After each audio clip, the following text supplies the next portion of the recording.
कल तो मैं भी न्यूज में आऊँगा आज।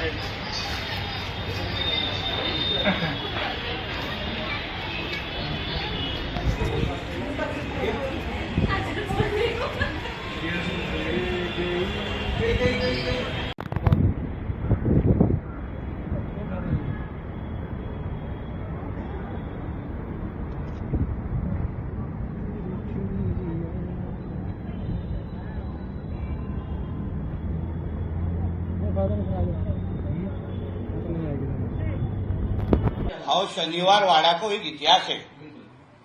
शनिवार वाड़ा में हमारा इतिहास और हमारे शौर्य का प्रतीक है वो शनिवार वाड़ा। हिंदू समाज के बहुत दिल के करीब है वो शनिवार वाड़ा। अगर इतना ही अगर तुमको उधर नमाज पढ़ना है तो फिर कल हमारी हिंदुत्व संगठना जाके हाजी अली के बाहर खड़े रहे और वहां हनुमान चालीसा का पठन चालू करेगा तो चलेगा क्या? तब तुम लोग की भावना दुखेगी नहीं। तुमको वहीं नमाज पढ़ना है, फिर मस्जिद में क्या करते हैं? मस्जिद में क्या क्या रखा रहता है? फिर जहां प्रार्थना करने के लिए जगह दी है उसने वहां करना चाहिए। फिर अगर हमारे हिंदुत्व कार्यकर्ताओं ने जाके वहां अगर आवाज उठाया ना तो सही किया है ना, वरना कल फिर हाजी अली के बाद अगर जोरदार हनुमान चालीसा बोली जाएगी, हमारी महाआरती की जाएगी तो फिर कोई आवाज नहीं निकलनी चाहिए, हरी मिर्ची नहीं लगनी उनकी। फिर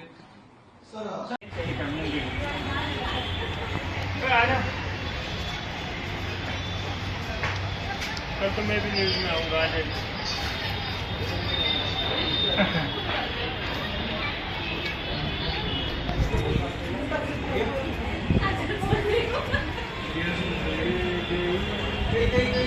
देखिए ये लोग जो है ये पूरी जो देश की सेकुलरिज्म है, प्लुरलिज्म है, उसको नष्ट कर रहे हैं ये बीजेपी वाले। सिर्फ नफरत फैला रहे। अगर समझिए कि जुम्मा का दिन था, जुम्मा के वक्त अगर 3-4 मुस्लिम महिलाओं ने एक जगह पे नमाज पढ़ ली तो कौन से पहाड़ टूट पड़े? हाँ, ये लोग अपने हिंदू भाई गरबा खेलते ट्रेन में, हमने तो कभी ऑब्जेक्शन नहीं उठाया। एयरपोर्ट के ऊपर गरबा खेला जाता है, कभी हमने तो ऑब्जेक्शन नहीं उठाया। चलिए ऐसा प्रोटेक्टेड मॉन्यूमेंट तो सबके लिए है, तो क्या कर सकते हो उसमें? 3 मिनट की नमाज के लिए आपको इतनी तकलीफ होगी, जबकि संविधान आर्टिकल 25 इजाजत देता है हर इंसान को अपना अपना रिलीजन प्रैक्टिस करने की।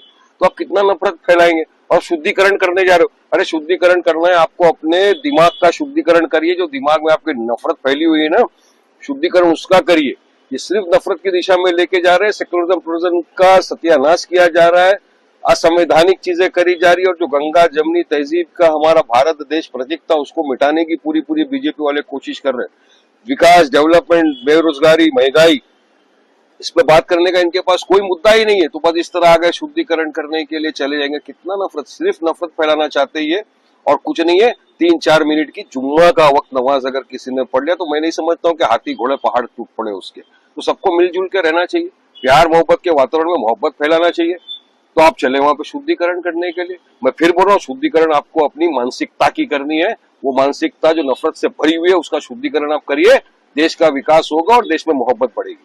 सर, जिस प्रकार से समाज में तेज निर्माण किया जा रहा है, लोगों में जो है कहीं ना कहीं भावनाएं भड़काने का काम किया जा रहा है, किस प्रकार से देखते हैं? देखिए, जब से भाजपा सत्ता में आई है हम एक ही चीज देख रहे हैं, नफरत फैल रही है। और नफरत किसके लिए? मुसलमानों के खिलाफ। एक ही चीज, बस मुसलमानों को अनाप शनाप बोलो, उनको गालियां बको, अपनी गंदी राजनीति चमकाओ। और मुसलमानों को गालियां बकने पे तुमको रिवॉर्ड भी दिया जा रहा है, मिनिस्टर बनाए दिए जा रहे हैं। जो बोलता है कि मुसलमानों को मस्जिद में घुस के मारेंगे उसको तो रिवॉर्ड दिया जाता है। हम तो बोलते हैं हाँ मस्जिद में बैठे हैं, आएगा 2 टांग पे जाएगा स्ट्रेचर पे। वो रामगिरी जैसे लोग हमारे हुजूर मोहम्मद मुस्तफा सल्लल्लाहु अलैहि वसल्लम की शान में गुस्ताखी करता है, उसको शिंदे साहब सपोर्ट करते हैं, उसके खिलाफ एफआईआर होता है उसको अरेस्ट नहीं करते ये लोग। और जब हम बोलते हैं कुछ तो हमारे खिलाफ पूरा एफआईआर केसेस हो जाते हैं। तो ये तो नफरत की राजनीति बीजेपी कर रही है, पोलराइज कर रही है सिचुएशन को। ये गलत है ना। संविधान को मानते नहीं, संविधान बुलडोजर चला गया। अरे भाई, चीफ जस्टिस बोलता है सुप्रीम कोर्ट का कि आपको due process of law follow करना है, बुलडोजर नहीं चला सकते, फिर भी नहीं मानते। संविधान को नहीं मानते, कायदे कानून का पालन नहीं करते, बस नफरत फैलाना है, मुसलमानों के प्रति अनाप शनाप बकवास करना है, बुरखा, मंगलसूत्र, शमशान, कब्रस्तान, इसी टॉपिक के ऊपर पूरे देश का ये लोग बेड़ा गर्क कर रहे हैं। डेवलपमेंट, विकास, महंगाई, बेरोजगारी की पर बात ही नहीं करते। ये देश के लिए सही नहीं है। इसीलिए नफरत बंद होनी चाहिए, तब आगे जाके देश प्रोग्रेस करेगा।